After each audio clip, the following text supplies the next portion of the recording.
Welcome to Podtendo, a Nintendo podcast, where they analyze, reminisce, and replay the glory of old Nintendo games.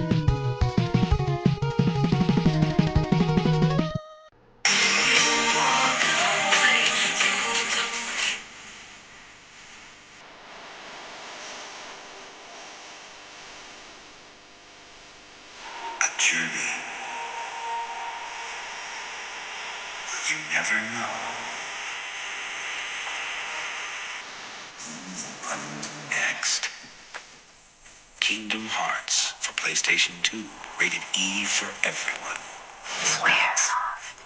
Hey guys, welcome to the Podtendo podcast, where we analyze, reminisce, and replay the glory of old Nintendo games, and sometimes PlayStation 2 games, like we are today.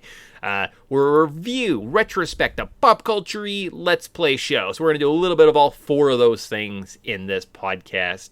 As we talk about nostalgia, so much nostalgia here on the Podtendo podcast, as we talk about these old games from the 2000s, which are now nostalgic. And I'm your co-host, Mick. I'm joined by Tyson. At one point, we used to do the show, and we talked about the 80s, and they seemed like such a long ago time. And now, years later, we find ourselves just talking about the 2000s, and they seems like such a long ago time. Life is just, it just happens, you know? You just keep getting older, I guess. Yeah, it's there's no stop on that stopwatch. No. It just keeps ticking. Yeah, that's a thing. Anyways, like I said, we were playing how are you? Is that how we start podcasts? I don't know. How do we start podcasts? We're doing another numbered show. No idea. I'm good. I'm good. Yeah. Excited to be here. We That's got good. an exciting game. Got Kingdom Hearts 1 Yeah. on the docket. So at one big point, game. we were going to do two parts. We were going to do like Kingdom Hearts 1, look at Kingdom Hearts 2, do like 4 parts.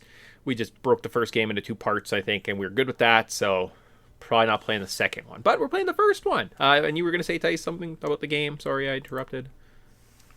No, big. It's just a big game. I mean, when you think of the PS2 kind of library, this is one of the bigger games on that system, and it's gave us tons and tons of many more copies. And there's another collection coming out, so that's Yes. always fun. Yes, actually, that's one of a bunch of the new games that were just announced, coming to you a couple weeks after that big like game announcement that they had. It was like, I don't know, E3 or whatever they call it now. I don't think it's E3. It hasn't been E3 for probably 20 years. No, it was the PlayStation showcase game, Xbox thing, and then or Nintendo. not the X, yeah, and Nintendo Direct or And whatever. Direct, yeah. But they did them all. They had like a big release back sometime in like June. We're talking, I realize this. Anyways, yeah. So that Kingdom Hearts was part of that announcement, which is good.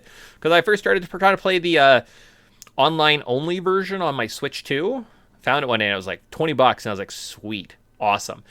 Super janky, super glitchy, would disconnect. If you like paused, it's like, oh, we've disconnected you from the server because you paused. I'm like, oh my gosh. I know my internet's not great, but it can't be that bad. Like, there's no way it's that bad. It was super janky. Luckily, I had the... No, it's just notoriously bad. I was like, bad copy. It's just probably just a bad version. So then I threw on my whatever remastered remix collection on my PS4 and my PS5, loads up like seamlessly within 10 seconds. You're like playing the game, much better version. And I was like, I'm glad I made the change. That's good. So, but with that, I think part of that announcement was they are re-releasing all of the games, Kingdom Hearts 1 through 3, in kind of more of like a physical form, just so that your Switch will be able to handle these things. So come October, you too will be able to go back and replay and relive the glory of old Kingdom Hearts. I mean, I don't know if you should do that. We'll find out today. Yeah, we'll see. We'll see by the end of this. Yeah. Other than that, what else happened? Ocarina of Time. It's coming back, guys. It's pretty exciting, right? Yeah. Yep, very exciting. And everybody's going to lose their mind, and it's like going to just be a remake of that game. Oh, I hope it's just a remake of that game. I mean, I've seen lots of people saying that like the biggest flex, there's no release date. They're just waiting for Grand Theft Auto 6 to drop, and then they're dropping Ocarina of Time the same day, and they're going to be like, "What up? What are you going to play?" And most people are gonna be like, "Oh, of course, obviously GTA, but it is a new Link though. Ocarina of Time is pretty good." So I like that theory. I was like, "Yeah, do it, Nintendo." when everybody else is like, oh, GTA is launching, let's clear out of this area. Let's push this back to 2027. I don't care if the game's done. We will park that thing. And it's so opposite. It's like everybody's so scared of how that game, when that game releases, is just going to break the internet. It's like, and again, everybody, day one, it's all every game. If it's a big release, the server's going to be garbage and it's just going to be crashy and a glitchy, obvious, like messy thing. So don't take the day off. Yeah. For the day for the game release, it's never worth it. And my like friends. we all know, Don't it's just do it. like a little bit better looking Grand Theft Auto 5, right? Like that's all they did. They just made it look a little bit better. Yeah, but this time there's it's back in my Vice City sucks. what the heck? Vice City. Vice City I like sucks. Vice City. Always, that's my favorite. San one. Andreas way better. Anyways, Kingdom Hearts. It is. But yes. As we talk about GTA. Cool. So we'll jump into Kingdom Hearts 1, at least this first part. It's going to be part 1. So we will come back. I'd like our Fire Emblem show where we just kind of like, we don't need a second part. We played a second part. It was a good game. It was developed by Square. It sold over 6 million copies. It was released September 17th, 2002. How long to beat has this game at 28.5 hours for the main story. And if you wanted to complete this thing, 62.5. On eBay, you can get a black label for about $60 to $50 of this game. And then red label, so the greatest hits on the PS2 can be found for a little bit cheaper. But I was like, oh, that's not a super high collectible. I don't think PS2 is like the high end, at least yet. Anyways, high end kind of a retro gaming market, right? Like you can still get PS2 games, I think, and probably PS3 games just because they were released a bit more for cheaper, right? So if you're a retro gaming collector of that variety, these aren't bad. I think I might have found some cheaper ones and might have bought them for a shelf because like, how come I don't have Kingdom Hearts in my PS2 collection? But I do have it on my PS3, my PS4. I have a digital version on my Switch too, so flex. Yeah, it's like a couple of those games that you just have multiple copies of. You're just like, do I need multiple copies of Metal Gear Solid? Don't know, but I got them. It's true. How many times do I need the Mega Man collection? I have like 12 of those. I just keep buying them. Well, they're always just so cheap. They're like $4 or $5. You're like, oh, fine, I'll just buy this. I'll throw that in the collection. And I don't have it Fine, digitally sure, on my whatever. PS5, but yeah, right, for $3, it's kind of nice just to have, right? So, and then I don't have to go get the disc. Then you don't need exactly. And then the disc stays in good condition. It's really just an investment. I think the second Mega Man X2 collection, when the day it came out, I went to like an EB Games, and I was like, do you have a copy of this left? The guy looked at me and he's like, left? He's like, I don't think I've sold one today. And I'm like, oh, it's not a high ticket? I was like, oh, I was really looking forward to getting into Mega Man X6. And I was like, just me? I was humbled that day. I was humbled at EB Games. We're going to play Kingdom Hearts, though, and like my random side tangents that we're on. I have to play it on the PS2, or the PlayStation 3, or the PlayStation 4. You can play it on your PS5 if you have one of those, the PS4 one at least. Xbox One also has a version. The Nintendo Switch has a cloud version, which sucks. Wait for the re-release this October if you would like to play it on your Switch and or on the PC. Wow, so much fun. We'll get to that at some point. I was going to ask you first memories. Psh, silly, that's not the section we're at all. What we got to do, though, is now that we know kind of the basics of the game, we got to get through our Wayback Machine.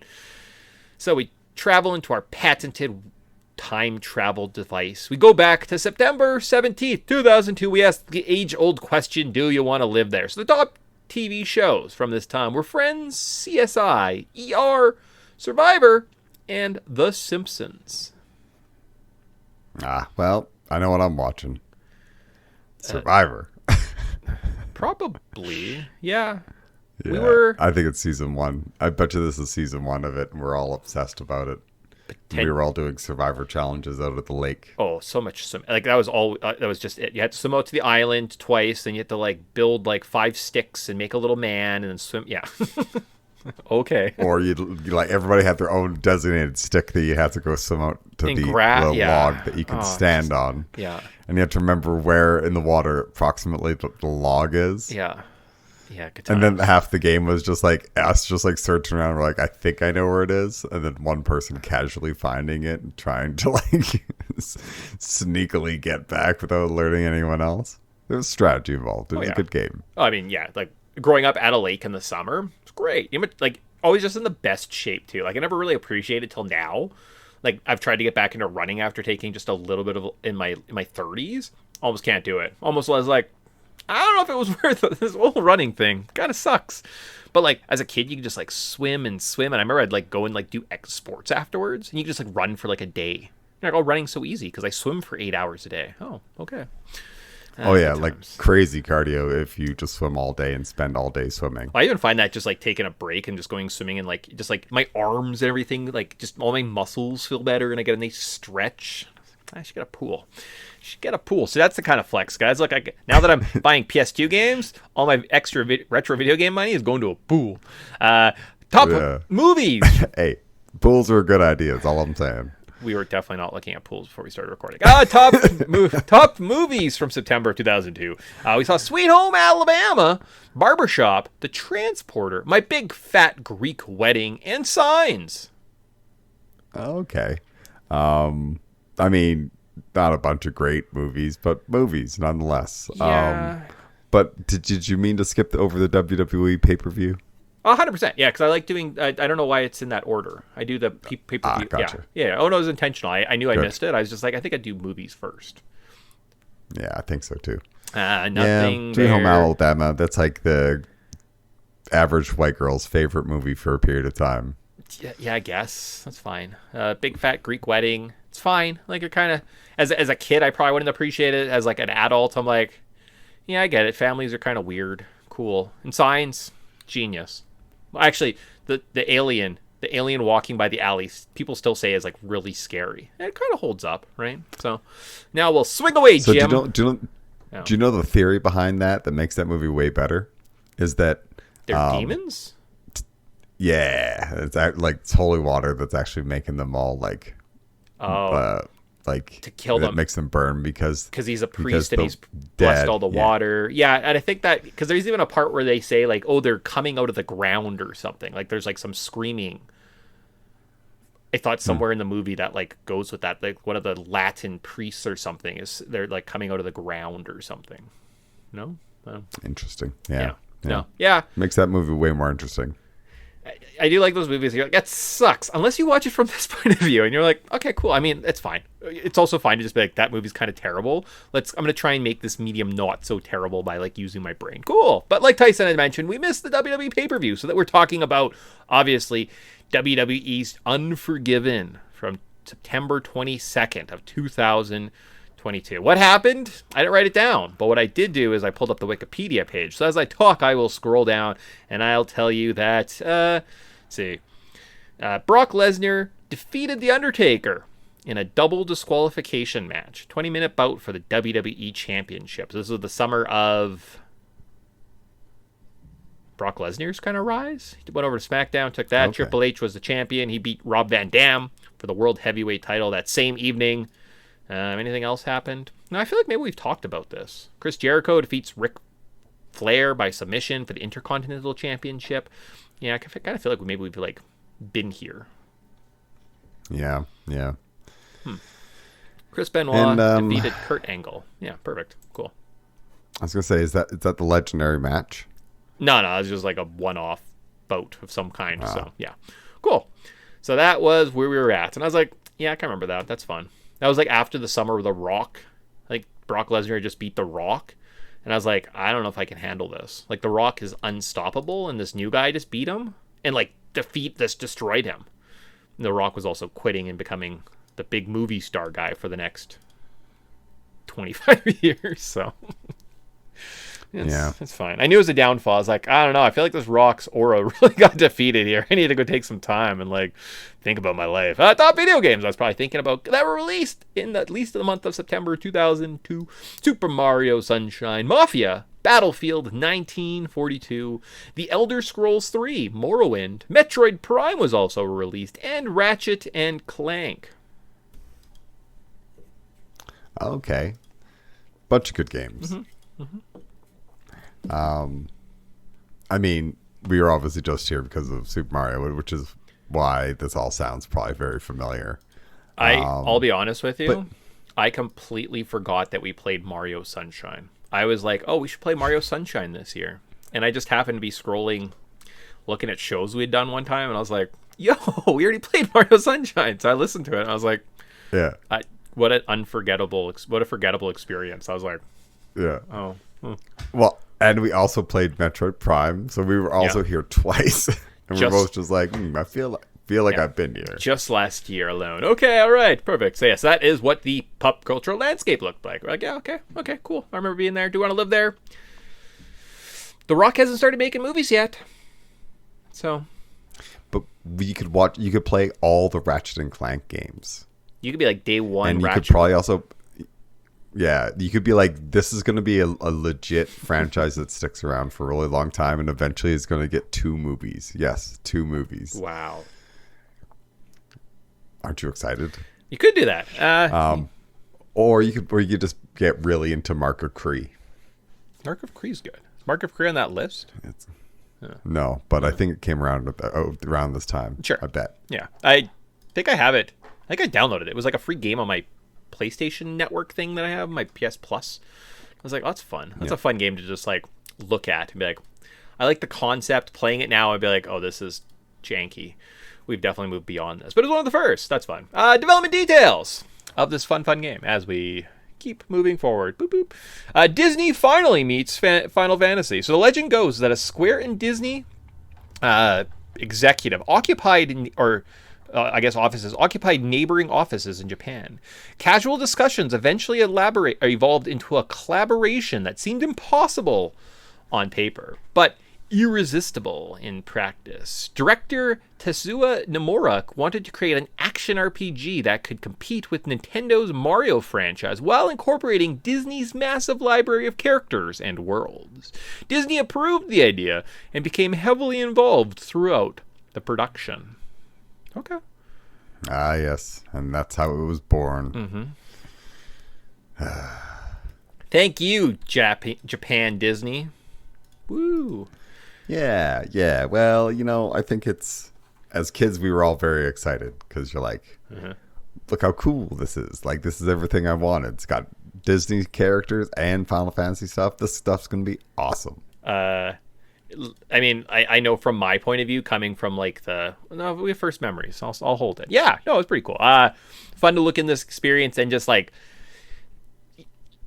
think of a world where IPs didn't clash, weren't mashup ready, we weren't ready for multiversal stories, right? Like this is kind of from a core point of view where like everything was going almost, right? Like this was the multiverse way before anyone even could kind of generally accept what that was, right? So good concept, right? So the design. So the team faced a major challenge, balancing the Disney charm with the darker original narrative.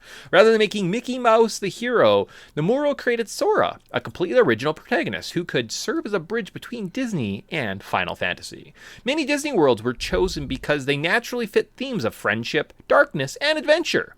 The result was a game where Aladdin, Tarzan, Cloud Strife, and Donald Duck somehow all existed in the same universe.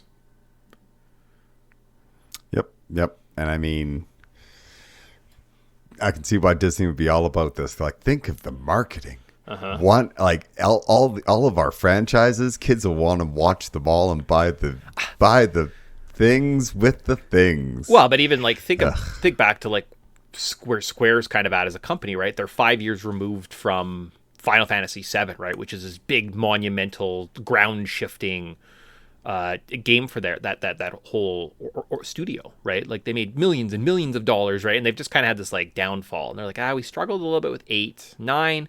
People seem to like, but it was like kind of last gen, and like 10 is okay, but it's not there. People don't care enough about Tidus. For some reason, Tidus just didn't stand out as a good character. Probably because he has a stupid name. I hate his name. Blitzball is a dumb idea. I hate you, Final Fantasy. By the way, next year we'll play Final Fantasy X. But we were kind of at that point where, again, like 5 years removed from this big, mega, earth-shattering character, popularity out the wazoo. They were on GameFAQs. They saw Cloud Strife and Sephiroth, right? On the top of all the GameFAQ leader, like for years and years. Character battle champions. It was always Cloud. It was always like Sephiroth. And they're like, well, how do we get these characters into other things? Perfect. You sprinkle it just a little bit of Cloud, a little bit of Sephiroth in your Final Fantasy big narrative, and people are like, "All right, I'm in. I'm in. I'll see Cloud. Can I beat Cloud? Where's Cloud? What's Cloud up to?" As opposed to Yeah, well, and it was like, oh, there's Cloud in this game. I'm in. it was literally a game seller, right? So yeah, no, it's kind of cool. Music. So Yoko Himomura composed the game's soundtrack, blending Disney-style orchestrations with emotional RPG themes. The opening and ending theme, Hiroki, Simple and Clean, was performed by Utada Hirakua and became one of the most recognizable songs in game history. Reception.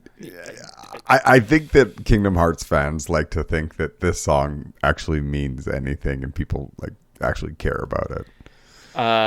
Because if you listen to Simple and Clean, if you do, you're gonna be like, wow, this is the most 2000s goofy song I've ever heard. Is that like the whitewashed Kingdom Hearts fans will like the whitewashed pop song that plays at the beginning? Oh God, I was thinking like the theme, the titles. I was like, nope. Yeah, that is pretty powerful. But okay, it's the like no, it's not the like the piano piece or anything. It's the goofy like because that's a beautiful piece of it. It sounds like a Disney song, but it's clearly a Final Fantasy theme. It's fucking absolutely amazing. No, that's a stupid song. I hate that part. I just press mute. I'm like, I'm not listening to this like K-pop song. What is this? This sucks.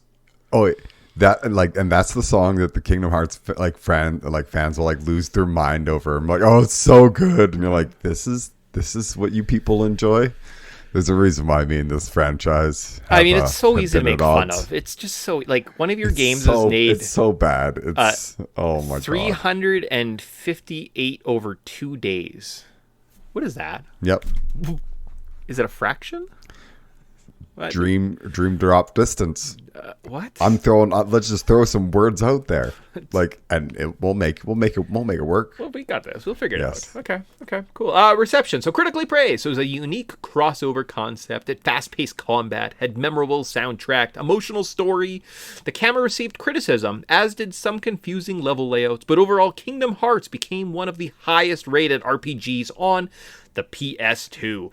I've even heard it as I watched retrospectives and dove back into it as one of the greatest games of all time. I heard that thrown out there and I was like, if I was 5 years younger and this game hit me just a little bit earlier in life, getting an RPG that had the same Disney characters of the movies that I was probably watching earlier that day, I get it. I understand that the nostalgia that this oozes out of this game, out of this universe, out of this, that I'm like, I probably wouldn't call it one of the greatest games ever.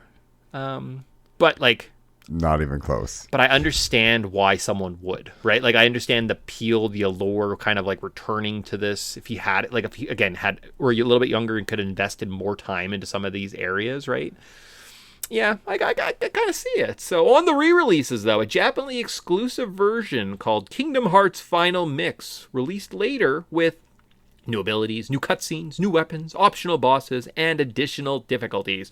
For years, the Western fans could only read about the content online before it finally arrived worldwide through the Kingdom Hearts HD 1.5 remix, I believe on the PS3 sometime later. Yeah, sometime. Yeah. Cool. So that's fun. Let's just get through the control section because I think we're kind of both eager to talk about our first memories just a hair. Maybe touch more a little bit on like kind of the power of nostalgia in this series and go from there. So the controls, so basic controls, X attacks, circle jumps, triangle has context sensitive actions. Yes, for context sensitive actions. L1 is a lock on. D-pad is our command menu.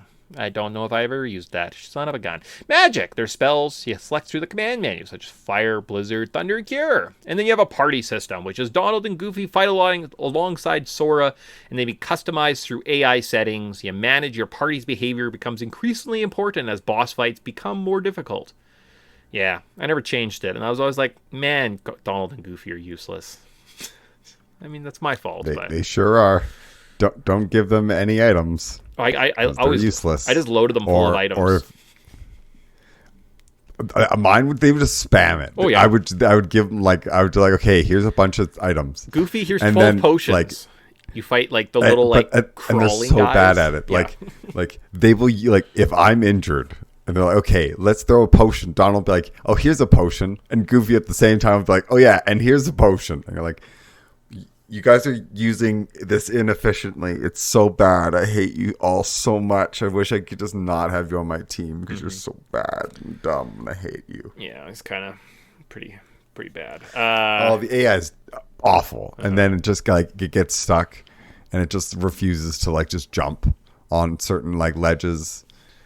And then or my personal favorite is they'll just like burn through all their magic and like against tiny little enemies, and then you end up having no magic because you're just trying to like you got to a save point and you had to run down a hallway past a bunch of enemies, and by the time you just ran as fast as you could to the boss room, those idiots have already wasted like half their magic bars. Yeah, no, like, it's definitely it's just one of those ones. I don't know.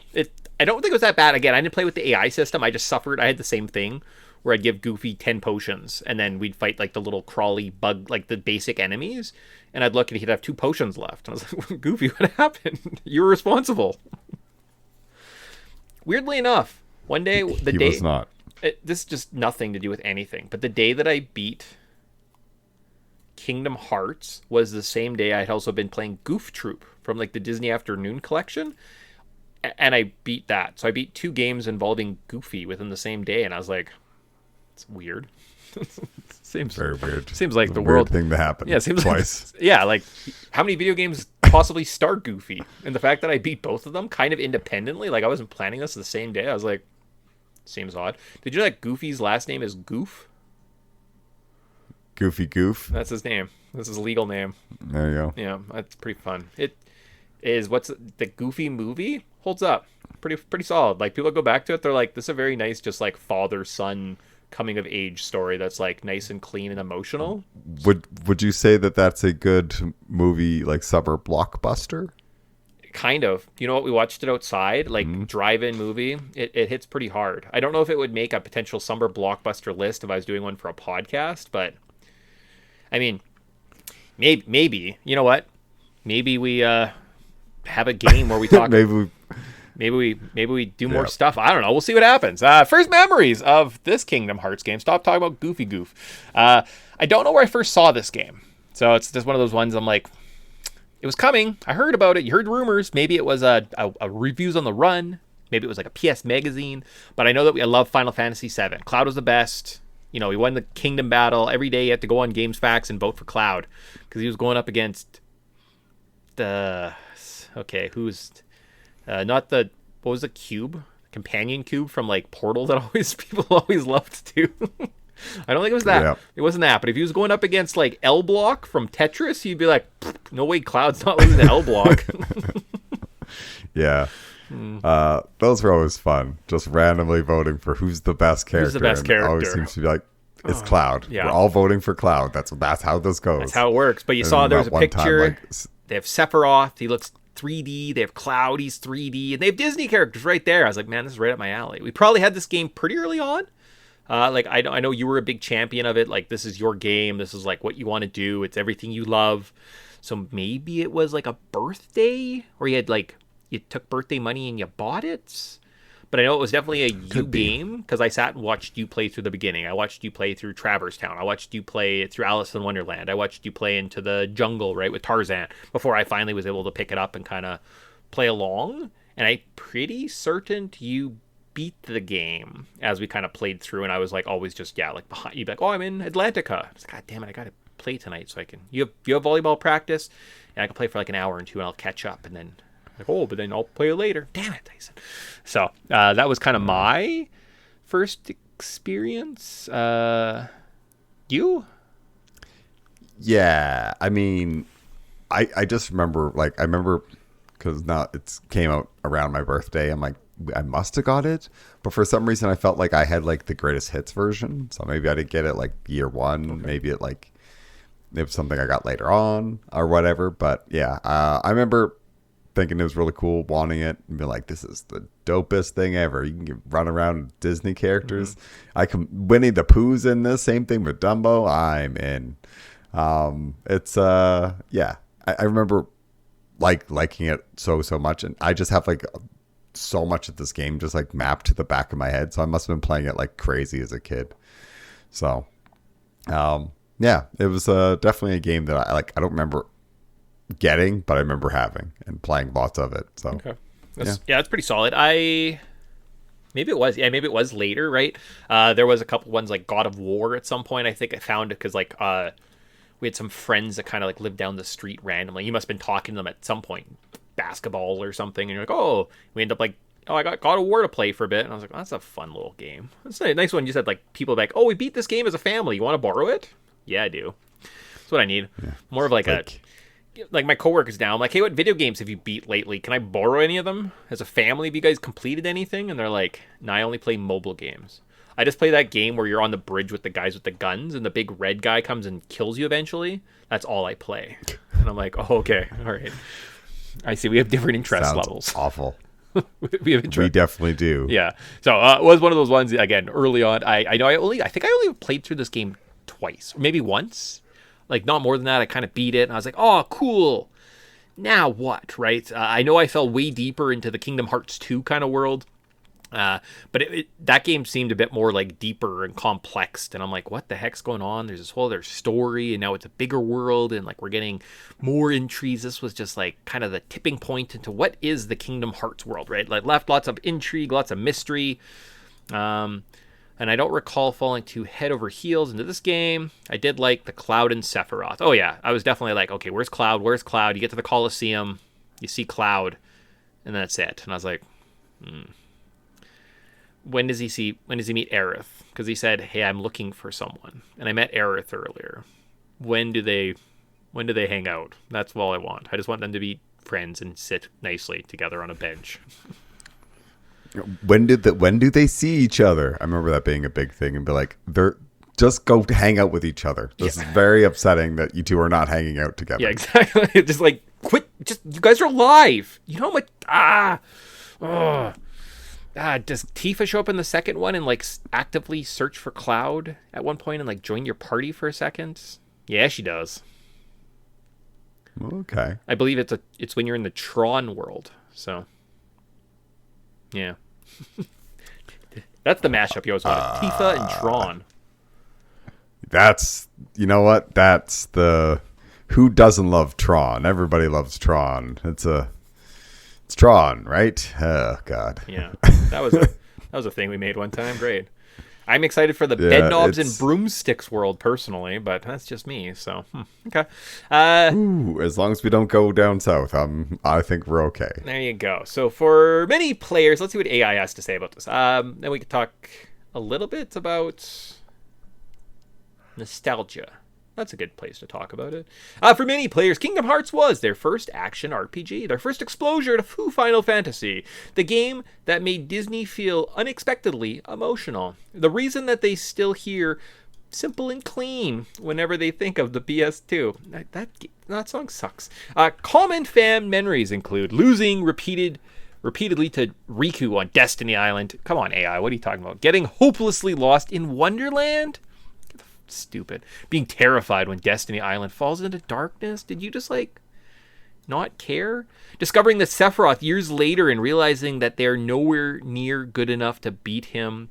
Reddit discussions decade later still feature player debating world orders, getting lost after Traverse Town visits, and sharing memories of their first playthroughs. Cool. Thanks, Reddit.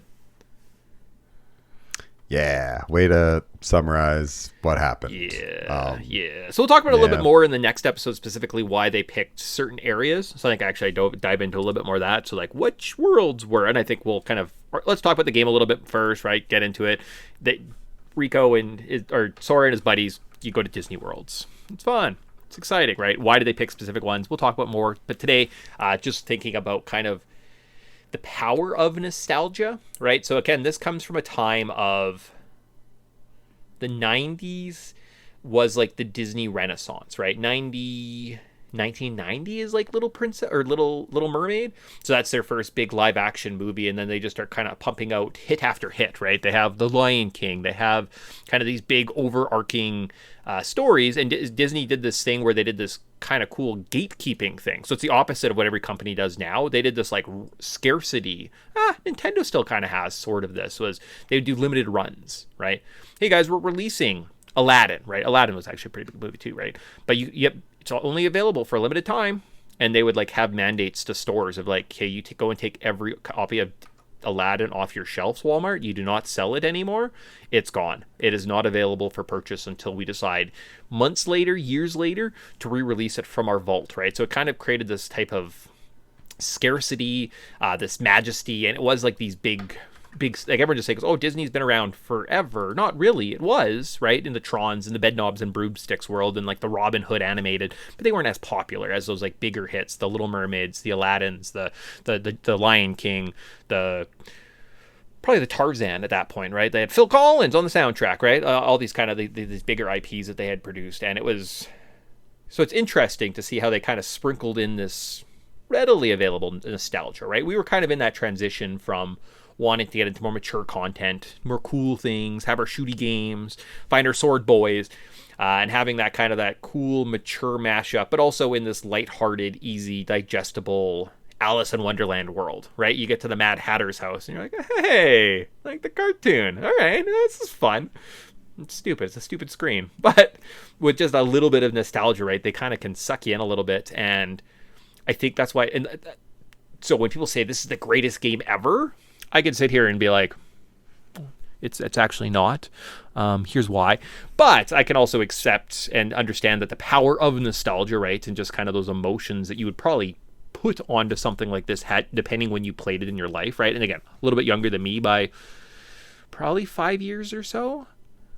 I could see that. Like, there's definitely a kid out there who's like, well, I spent 16 hours in Wonderland and Tarzan's jungle because I didn't know what to do as a kid. I couldn't figure it out. So I just ran around and grinded for like 16 hours. So I was over leveled. And then finally I like figured out what to do. And the rest of the game was like so much fun. And you're like, oh, cool. Right. So, yeah, nostalgia. Neat.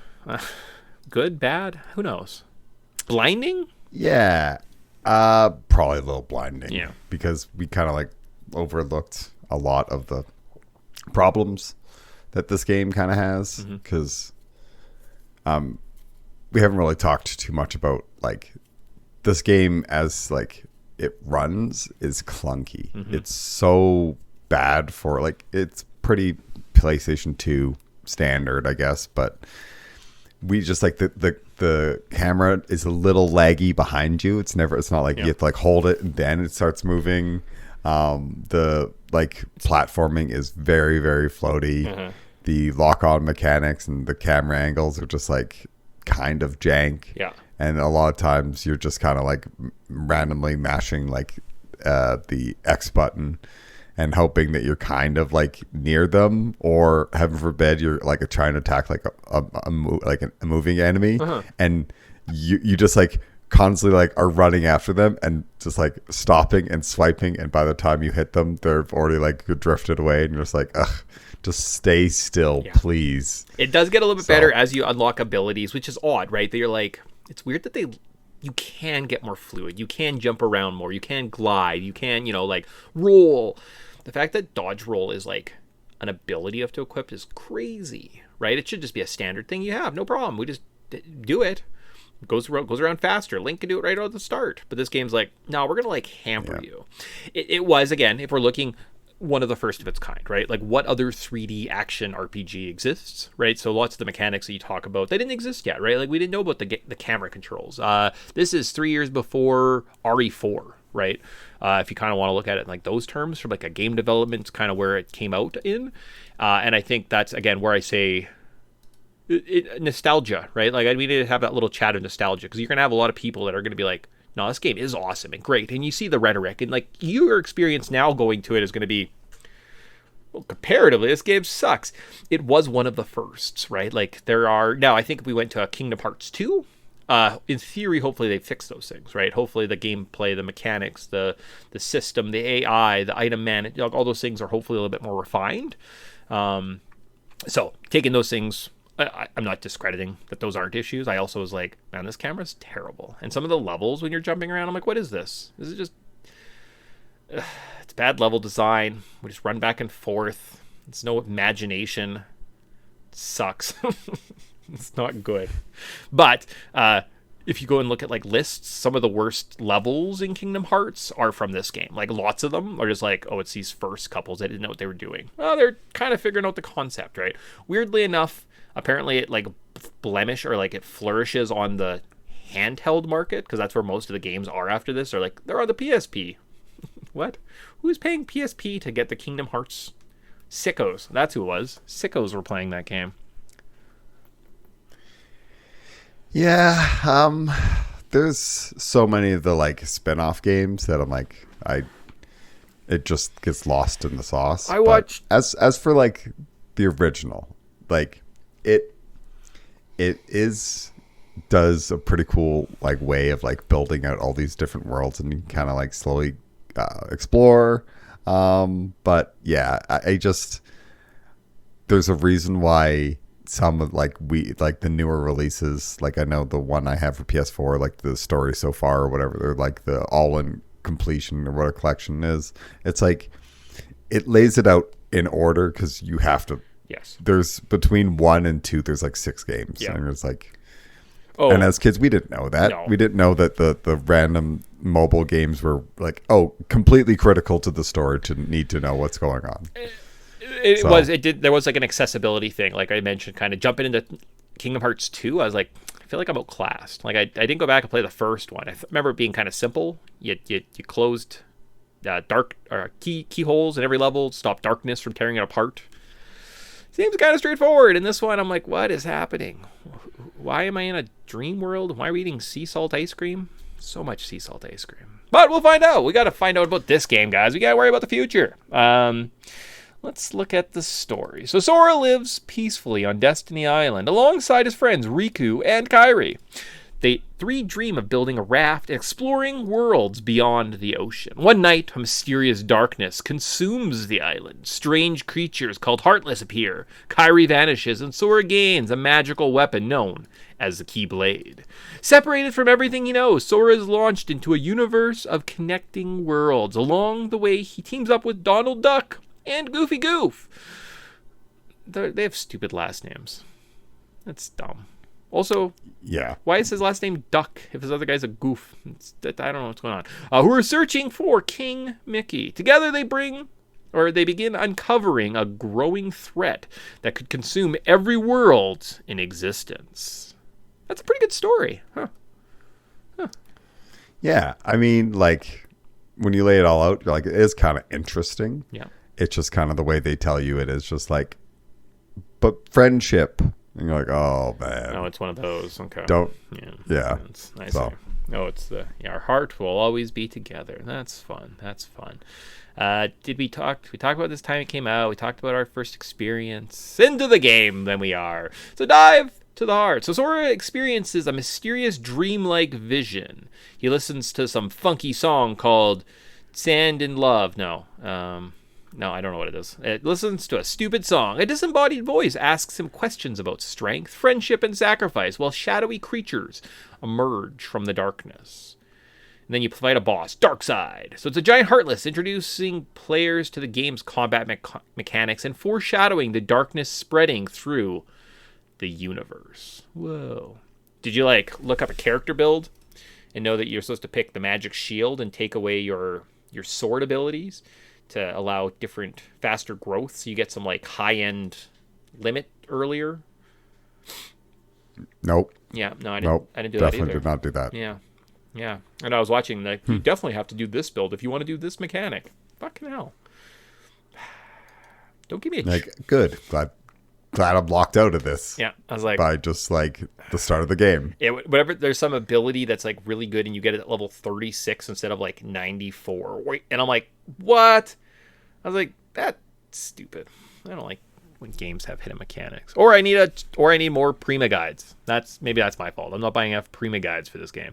Destiny Island. So Sora, Riku, and Kairi prepare a raft to leave the island. They playful rivalry establishes the friendship that drives the entire series. That night, the islands are overwhelmed by darkness. Sora witnesses the world being destroyed and loses both Kairi and Riku. The boss here is the returning Darkseid. Kills the old island. Yeah.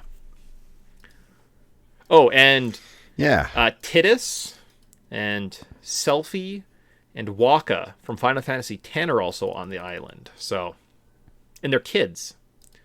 So even though I'm pretty sure in Final Fantasy X, Tidus is from like 1,000 years in the past. So somehow, but he also grew up as a kid with Waka as an adult. We're not supposed to think about this that much, are we? We really aren't. They're just member these. It's the member berries. Yeah, perfect. Okay, dripping all over this game. Ooh, I love member berries. Oh, then you must love Kingdom Hearts because that's what 95% of this game is. Remember this? We remember. I mean, there was. Hopefully, you remember too. I did beat this game in like a week and was having a lot of fun and couldn't put it down. So yes, there's a part where I'm like, I get it. People are like, "This is the best game ever." I'm like, it's kind of fun. It's kind of fun. You get the little bit of nostalgia. Yeah, okay, cool. From there, though, we end up in Traverse Town. So Sora awakens in a strange refuge populated by survivors whose worlds have already fallen. He meets Donald and Goofy, who are searching for King Mickey. After several encounters with the Heartless, the trio officially form a party. Before beginning, we do see a cutscene where various Disney villains, set in shadows, all discuss their evil plans. And then Leon, or Squall from Final Fantasy VIII, Yuffie, Aerith, and Sid from Final Fantasy VII help explain the nature of the Heartless and the Keyblade.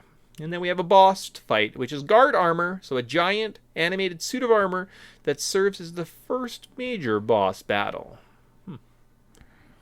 Yep. Because we need lots of exposition in this game. Lots of exposition.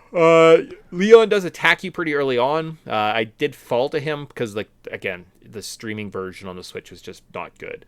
Beat ended up kind of just being able to roll out of the way and block some of his attacks the second time through, so I was actually able to defeat him. Story plays out exactly the same, so that's kind of fine.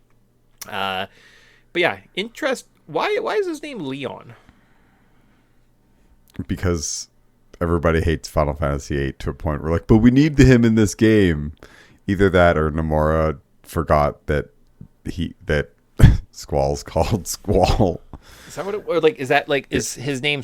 Or is that just that's just a marketing thing? Let's just call him Leon. Well, I was people get confused by Squall. Well, he has a lion sword or something, and his I think his final attack's a lion something. So is it kind of like lion, like Leon Lion? Or is that what his name was in Japan originally? And then for some reason we changed it in North America to Squall because we had to be it has to be a weather thing, like Cloud. Maybe his name was always I have Leon. no idea. I don't know. Okay. Do we care to Google it? No. We need some wonder in the world. And if you know, I want you to be mad at me right now for not knowing. So, other than that... but like I said, at this point, I remember seeing Aerith and being oh my god, Aerith's in this game. I've seen Cloud. We're going to see Cloud and Aerith back together. And I was so excited. And that's what I was playing this game to see. It happens maybe in a cutscene at the end. And I'm yeah, whoa. So pretty good at using things I like to make me like your game. Well done, Kingdom Hearts. Wonderland is the first area we go to. So we following Alice into Wonderland. Sora discovers the Heartless are targeting important individuals across the world. When Alice is accused of stealing the Queen of Hearts, or by the Queen of Hearts, Sora investigates the bizarre world to uncover the truth. After solving some things with the Cheshire Cat, we end up fighting the boss, Trickmaster, so a giant field fire-wielding jester who manipulates the environments and serves as the first Disney World final boss. Cool. So do you want to know why Squall is called Leon? Yeah, you can take away everyone's wonder. Let's deny them of that. No, let's. Well, this is. I don't know. I'm this on Reddit, so this is a theory. Officially from Nomura, it's because he wanted it to be a surprise. So when he didn't want like people to be like, oh, you need to go see Squall, and you're like, I know exactly who that is. So we called him Leon. Okay. But so it's Squall Lionheart, and if you remove the heart or heartless part, it's Squall Leon. Okay. Hence Leon. Okay. If you squint and turn your eyes, I could maybe buy that. Sure. Right? Yeah. That's one theory. The quote from Nomura was he wanted it to be a surprise. So, as much as the writing in this game is the fans like to make a big elaborate thing that if you squint real hard, it looks like something. When in reality, Nomura was just like, I don't know. I just thought it was a good idea at that time. Like he's not playing 4D chess. Everybody, he's just trying to tell a fun story. And not taking it too seriously. Yeah. Okay. I mean, that makes sense. Yeah. There you go. Lion. I knew there's something to do with. See, Squall, Lion. Pretty good with the Final Fantasy last names apparently. So from Wonderland though, you're like, oh baby. I remember watching that at that old lady's house because that was the only Disney movie she had. Old ladies only ever having Alice in Wonderland. We'll go to Olympus Coliseum. So Sora hopes to become a true hero and enters Phil's training trials. So the adventure quickly escalates when Cerberus breaks loose, forcing Sora to prove himself in real combat. Hades gives Sora an entry pass, allowing him to get access into the Colosseum, and it also shown to have released Cerberus, and that he is somehow planning or is plotting with Maleficent. The boss here is Cerberus, who's the massive three-headed guardian of the underworld. Upon defeating him, you're like, yeah, let's keep going. Bye. Yeah, it kind of just like ends, and so this time I played it, and I was like, man, why haven't I fought in Cerberus yet? Because I went to the Coliseum, tried to like, I thought I had to unlock the Yellow Trinity before I could like take it. For some reason, I was like, oh, I must get it after like Tarzan. I was like, oh, weird, I must get it after like Monstro. And then I just kept playing the game, and I was like, man, when am I going to go back to the Coliseum? It's like, no, you just have to talk to Phil, try to move the block, talk to Phil again. It's all you have to do. Yes. And I just didn't talk to him a second time until I was like past whatchamacallit, Monstro? Nightmare Before Christmas. Okay. Yeah. Okay. Wow. Like I actually had to go back, and I was like, okay, I just didn't do this. Well, there are some seemingly optional areas where you can kind of like move beyond the story, right? But obviously you have to come back and clean up a couple little areas. Yeah, some of what they want you to do here doesn't really make sense. I'm like, what the fuck are we doing? This is stupid. What a dumb system. But from there, we head to Deep Jungle, guys. Phil Collins time. Cue up your talking heads, because we got Phil Collins on the radio. So the trio arrives in Tarzan's world and discovers a human raised by gorillas. As heartless activity intensifies, Clayton, clearly the villain, becomes more of the villain, and he's consumed by jealousy and darkness. The villain continues searching for the keyholes connecting each world. And the boss here is Clayton and the Stealth Sneak. So surprisingly difficult fight because it combines a hidden chameleon Heartless with Clayton's relentless attacks. Wow. Yeah, can be a little tricky. Has some jump vining. You got to climb some waterfalls at some point. You're really exploring the area, and like I find this area actually has like some of the most areas to kind of explore and jump and platform. Like I feel like the Tarzan world or Deep Jungle just straight up has like the most areas to run around and backtrack and try this area. Or you can look over there. You can try to unlock a shortcut. It's like I feel like this area has so much more than everything else. Yeah, which is crazy. It is longer. Now, there's not a lot to do. Lots of this level, and one of the complaints about Deep Jungle is it's a lot of back and forth. So you start in the treehouse, then you work your way across the jungle, and then you have to go back to the treehouse, then you go back across the jungle, right? And it's very much a kind of run back and forth to the point. But I think variety is probably, it has the most variety that we've seen thus far. I mean, the Colosseum was a room, right? Destiny Island was 2 rooms, right? It's kind of 2 sides of the island, so kind of basic, kind of simple. Coliseum is 2 rooms and a fighting pit. And Alice in Wonderland is better to go later when you have like glide or high jump, right? Because there's just a lot of kind of the platforming. I'm like, this sucks. I don't need to do this now. I will come back and do this later. Perfect. That's awesome. So, okay level, solid. I found that I just, instead of equipping the party members, like you can get Tarzan as a party member, and this is where you start getting kind of extra party members. And I think I just took all his potions and would take his like protect ring and just go sell it for like another potion. And I was like, there you go, you've served your purpose, Tarzan.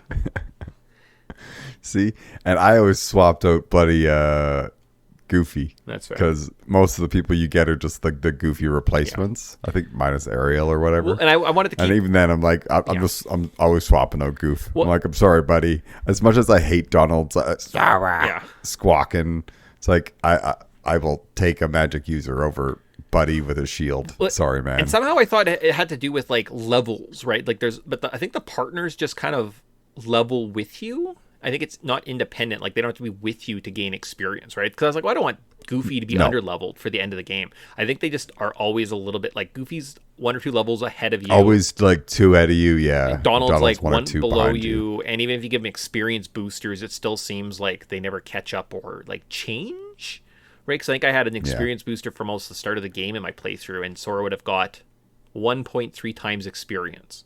But I was never, ever past Goofy. So somehow Goofy also got experience. I don't know. But it was one of those, I'm like, I feel like playing with like the fun characters as part of this game, and I kind of just nerfed that experience for myself. Oh well, that's fine. That's fair. Yeah. I love the guest characters. I think that they're some of the funnest parts of this game. Yeah, I yeah, of course. It's one of those, I'm like, I don't know why I refused to play with them. Whatever, it is what it is. That's fine. So from there, though, we have to return to Traverse Town. So we return with new knowledge. Sora discovers that the villains are actively seeking the keyholes. Sid upgrades the gummy ship routes, so now we can head to kind of like different little galaxy bubbles, opening access to new worlds. The heroes begin understanding that a much larger conspiracy is unfolding. Riku also shows up here. Doesn't seem like he likes Donald, and then just leaves, only for us to see that Maleficent is actually pulling the strings behind our back. And then the boss here is opposite armor, so a stronger version of guard armor, representing the growing heartless threat. Okay. Yeah. Plot's starting to escalate, starting to kind of figure out what's going on. Because I feel like, and that's why I don't know. I feel like the Tarzan level always takes the longest time and has like kind of like a lot of like character development, and even to a point where like Tarzan is making like a ooh ooh sound. It's kind of bad, but it's like he's talking about like heartless or like home or heart or something, and it's starting to kind of like build out to where you're starting to like, oh, I have to start sealing these keys and sealing off these worlds, or these monsters, or like the heartless are just going to kind of keep corrupting people, because it does kind of seem like Clayton gets corrupted, not that Clayton's a bad guy.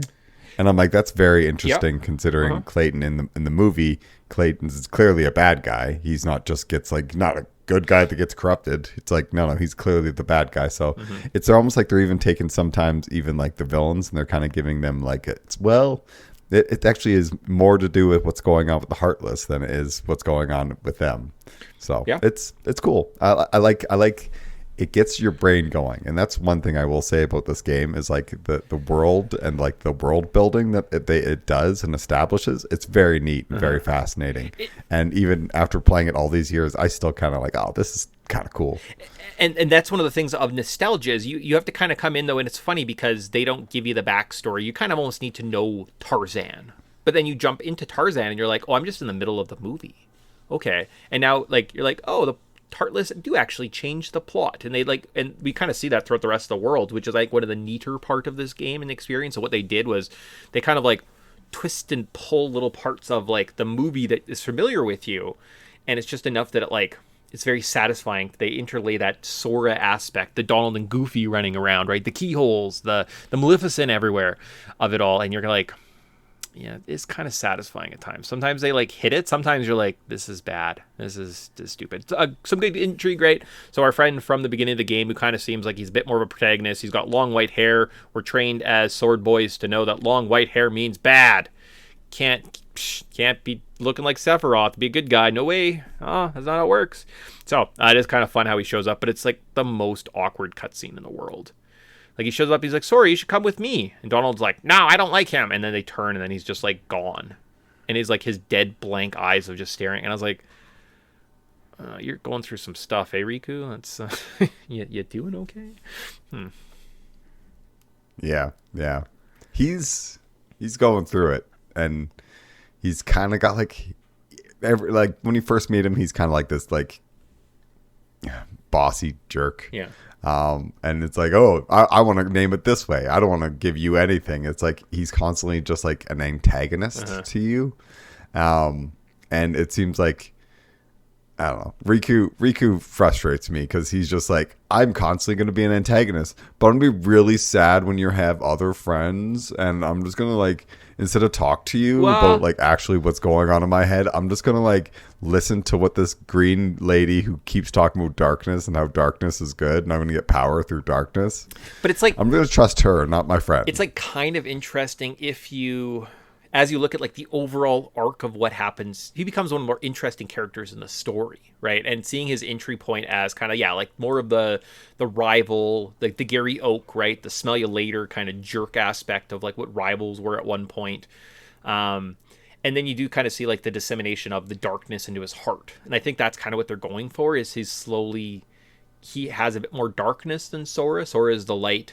Rico has a little bit more of the gray, the black, and he gives into it easier enough. And then the rest of the series is his redemption story, right? So it's kind of, I don't know, it's all right. He gets you there. But yeah, like the middle part of the game, I'm like, Rico, you're kind of just a dickhead. I hate you. Like I know later you become a fan favorite, and we're also to love you, and like you're great. But like in this one, kind of just seem like, but also that's like just the prototypical JRPG, right? It's the piggy from Earthbound. He's your friend at the beginning, then you're kind of like, oh, whatever, get out of here, jerks. And he's like the end villain. So it is kind of a trope almost in itself, right? So I think that's kind of one of the things you're like, I think it's supposed to be a trope, right? I think it's supposed to be kind of goofy.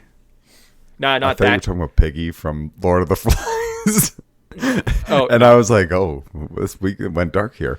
I was like, oh no. Did they not, when Riku stood up and he's like, no guys, we need to control the Heartless, they just didn't drop a boulder on his head and kill him? That's weird. Happened to my game. Oh man. We go back to Destiny Island and then he's just like, guys, and he's running, we drop it, and you're like, yeah, no, not that Piggy. Is that what his name was? Piggy from Earthbound? Yeah. I have no idea, to be honest. Earthbound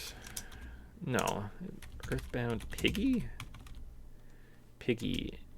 main villain. Main Porky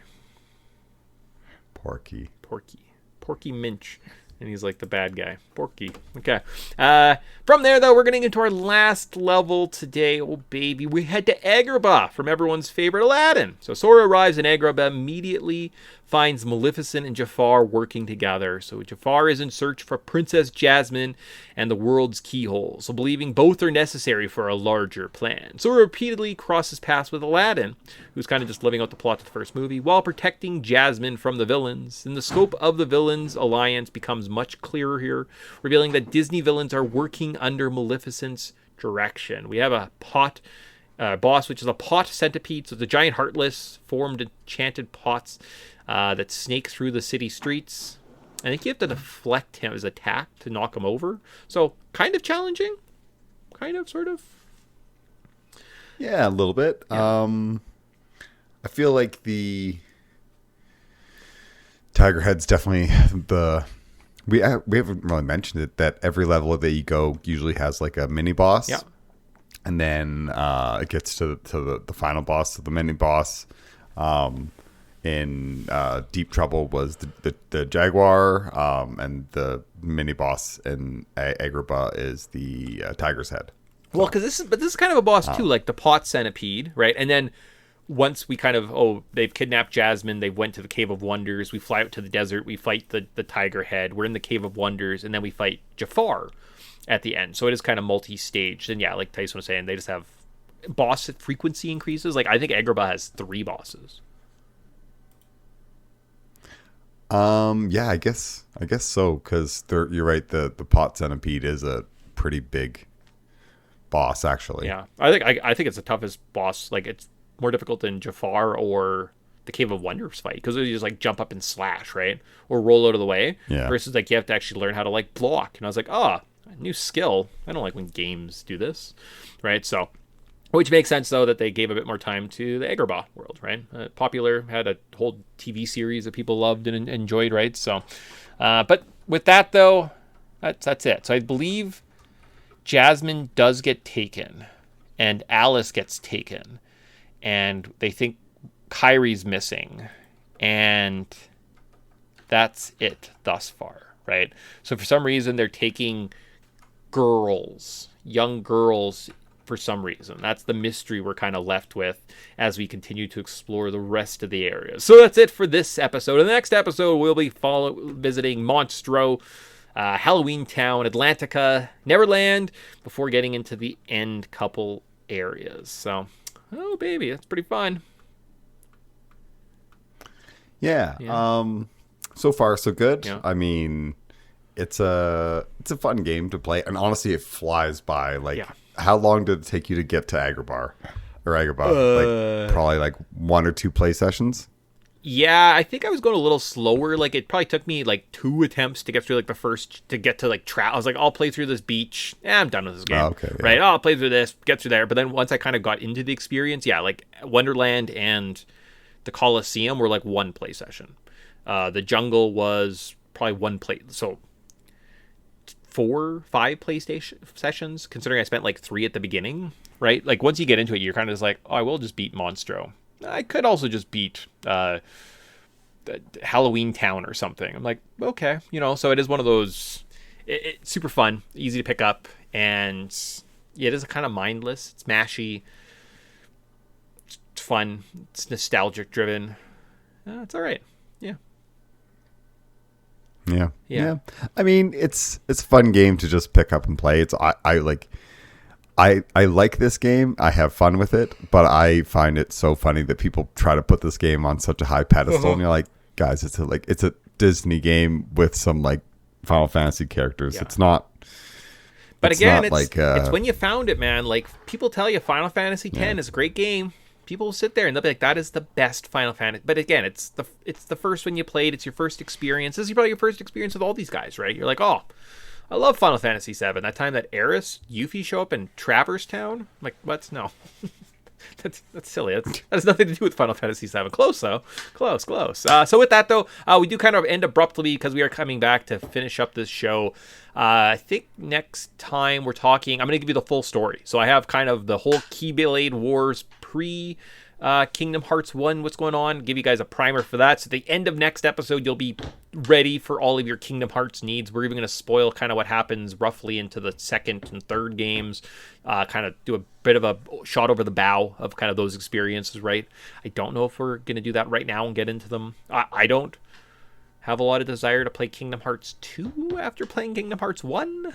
I'm like, there's some bloating that happens that I'm not really looking forward to. I watch a retrospective or like someone just tell me about all the levels and I'm like, that's fun. So I've been doing that. So I have kind of everything. So we'll do that next episode. I think we'll opt for our Disney March Madness bracket next episode as well. Yeah. Okay. Yeah, that'd be fun. Or we could do that today. That's kind of our option. So we have a cultural significance to get to that kind of does look back on what Kingdom Hearts is, a little bit of nostalgia, a little bit of IP mashup. And then I have a March Madness bracket. So you can decide if you want to you could do half now, half later. Let's do the cultural significance and let's save the March Madness for next time because I feel like or the other option. Yeah, but it's so tough to know what timing is, right? Because like the next episode, like there's a little bit of development. We talk about why they chose certain levels. We talk about the rest of the game. We talk a little bit about like the story. Do you want to hold off on it? And then we have like the bracket, right? That's how like the next episode is structured. So like maybe having a big, we could talk for another 20 minutes versus we're at 110 now. We do this, we're at 120, and maybe next episode has less to talk about, right? Because we're just kind of like, well, you play through this level, we're done, right? Yeah. Okay. Yeah. And this was more of if we breezed through this game at like the 45-minute mark we were here. That's why I was like, maybe we'll I think we'll leave the March Madness. Otherwise, I was just going to come up with another stupid game. Like, how do I convince Tyson somehow? I'll make categories so that Lilo and Stitch is the best Disney movie, hands down. And Tyson will have to say, like, I guess definitively, you're right. Lilo and Stitch, based on this metrics that I just played, is better than all the rest of them. Very true, very true. Or how sad does Fox and the Hound make you? Oh, no. Just how long can you listen to the theme song for Fox and the Hound? Follow up from crying? a conversation we had way long ago. Prince of Egypt. Prince of Egypt actually apparently was DreamWorks. That was their big competing title with Disney, and the B team worked on Shrek. So that's the joke of they poured all the money into Prince of Egypt to make this beautiful masterpiece animated classic, and Shrek has like outdone it in like 17-fold in money. So sometimes you put your best and brightest, but sometimes people just want a talking donkey. Like, it's okay. Sometimes it just comes down to but donking funny. Yeah, that's it. And Shrek will stay around way longer than Prince of Egypt ever did. So that's oh yeah, that's pretty funny. That is one of those, like, you can invest all the time and resources you want, but sometimes Smash Mouth just gets you there. So cultural significance as we end this first part of Kingdom Hearts, which is kind of a bigger game series. I think deserve 2 parts. Not from a gameplay point of view, no. Like time commitment, but from like content, I think we could do it in 2. So in this section, we look at game design, the lore, inspiration, turning points, interesting stories. We talk about this game relates, give other examples. We tie it all back together in the end. Sometimes we play silly games. Sometimes I find listicles. Today, we got like a couple things. AI did a pretty nice job. I was actually pretty impressed. I told it a good job. Normally I just call it an idiot, but this time I'm like, well, not bad. So on this episode, we're going to look at IP mashup. So AI, let's see, did a pretty good job. All right. Next episode, we're going to do a Disney aspects of the game. So we talk about the lore that they picked, notes some issues, specifically the fairy godmother mentions. Oh, no, that was a point I had. Summons are magical creatures with strong hearts, and once their worlds are destroyed, she's able to give you the abilities, but only Simba in this game, I think, is the only summon that doesn't come from world. And then sometimes like Tinkerbell, Genie, someone else appears, maybe Bambi or something like that you can save at some point. Anyways, and so those worlds, anyways, and then end with a game. So we have a Disney Battle Royale. Actually, it's a Disney March Madness bracket. So, baby. I made one years ago. I don't know where it is, so I just found one online. So I was like, it seems like kind of fun. But for today, before we had the MCU, which sees the Avengers meet up and the Spider-Mans meet up and the Wolverines team with Deadpool, we had a little game that showed Cloud, Goofy, and Hercules could all exist in the same world. So we rarely saw cartoons from the 1980s actually having crossover events, even though it made sense for G.I. Joe and Transformers to meet up. They were even owned by the same toy company. Often Hasbro was like, nah, we keep these things separate. Even though it would make sense for Optimus to have like Ironhide riding inside of him. People would love it. We don't do that. Comics occasionally would have collaboratives like DC versus Marvel, Marvel versus Capcom, Crisis on Infinite Earth. But typically it was rare and few and far between. And then, Who Framed Roger Rabbit? And AI dropped that, and I was like, I didn't even think of, that's the perfect example of a nice, great matchup. So the Roger Rabbit effect. So one of the closest predecessors to Kingdom Hearts may have been Who Framed Roger Rabbit. So the film famously features Disney and Warner Brother characters showing the scene. It actually sees Mickey Mouse and Bugs Bunny together, and it was shocking at the time because audience weren't used to that brand of crossover. So I was like, yeah, I like I watch Roger Rabbit. That's a good point. Yeah, that's a good point. Oh, I was like, that's an excellent point. AI, I never would have put literally it's even Mickey Mouse. There was famously, I think it's a scene where he's like falling in a parachute and Mickey Mouse and Bugs Bunny both show up.